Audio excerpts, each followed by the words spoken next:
అందరికీ నమస్తే అండి. నేను ఇప్పుడు వేయబోయేది క్రోషియా వర్క్ అన్నమాట.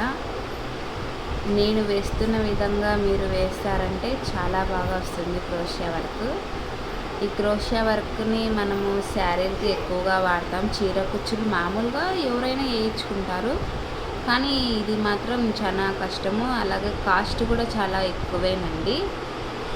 కాస్ట్ తగ్గట్టు మన పని ఉంటుంది.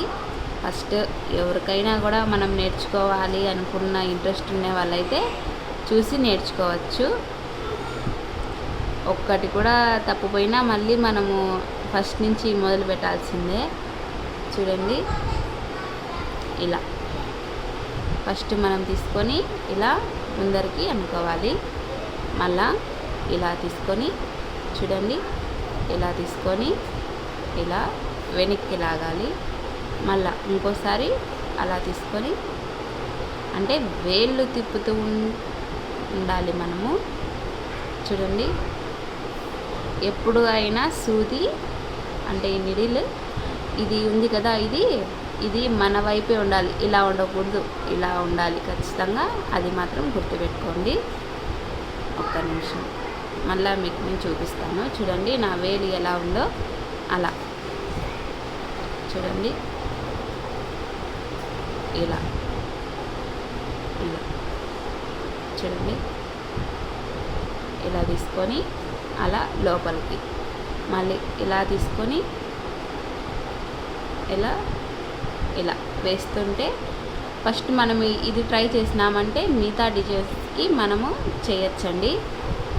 మీరు చూసి లైక్ చేసి బాగుందంటే నాకు ఇంకా కొంచెం చేయాలని ఇంట్రెస్ట్ వస్తుంది. ప్లీజ్ కొంచెం చూసి మీకు నచ్చితేనే చేయండి, లేకుంటే ఏం అవసరం లేదు. ఎందుకంటే అది మీ చాయిస్. చూడండి, మీకు ఏమైనా డౌట్ ఉంటే మళ్ళీ నాకు కామెంట్ రూపంలో చెప్పండి. నేను దాన్ని బట్టి నేను వీడియో చేస్తానన్నమాట. చూడండి, ఇంత చిన్నగా ఫస్ట్ మనము ఏదైనా కూడా ఫస్ట్ నిదానంగా అడుగు పెడితేనే మనం ముందు పోగలమండి. ఈమె ఏమి మనకి చిన్నగా చూపిస్తుంది, ఇదేనా అనుకోవద్దు. కానీ ఫస్ట్ మనము ఏదైనా కూడా చిన్న దాంతోనే మొదలు పెట్టాల. ఆ తర్వాత మనం పెద్దగా నేర్చుకోవచ్చు అన్నమాట. చూడండి, ఇలా చూడండి.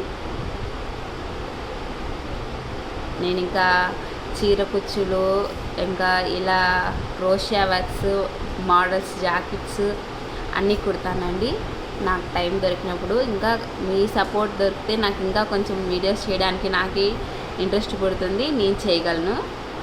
చూడండి, మనం ఎంత వేయగలమో చూడండి. చూడండి ఎంత నీట్గా, ఎంత పర్ఫెక్ట్గా వచ్చిందో.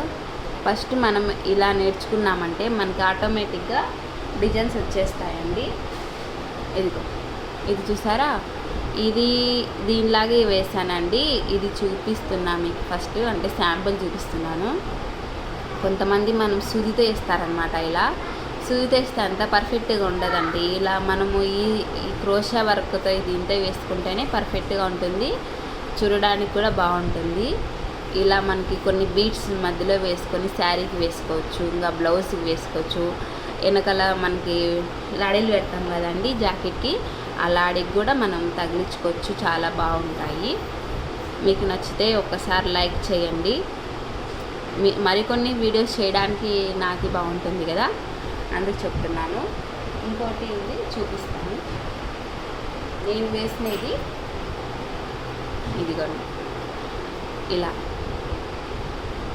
ఏదైనా కూడా ఫస్ట్లో, అంటే నా దగ్గర ఇంకా ఉన్నాయి మీకు చూపించడానికి, ఇది ఫస్ట్ ఇది వేస్తాను అంతే, మీకు చూపిస్తున్నాను. ఎందుకంటే మళ్ళీ ఫస్ట్ దీని మీదే వేస్తాను, ఎందుకంటే మీకు లుక్ బాగా కనిపిస్తుంది, చూడడానికి బాగుంటుంది కాబట్టి. నా శారీస్ ఇంకా ఉన్నాయి, చూసే టైం కూడా లేదు కాబట్టి ఇప్పుడు మీరు చూసి లైక్ చేస్తే నేను మరికొన్ని వీడియోస్ చేస్తానండి. చూడండి ఎంత క్యూట్గా, ఎంత బాగా వచ్చిందో. అసలు మన సుదితో అయితే ఇంతలాగా రాదండి. ఇలా వేసిన తర్వాత ఇది గమ్ వేసి ఇలా అతికించుకోవడం అన్నమాట. చూడండి, వేరే ఆమె ఆర్డర్ ఇచ్చింది, ఇవన్నీ వేసి ఆమె చీరకి వేయాలి. మొత్తం వర్క్ అంతా ఫినిష్ అయినాక మీకు వీడియో పెట్టగలను. థ్యాంక్ యూ అండి, థ్యాంక్ యూ.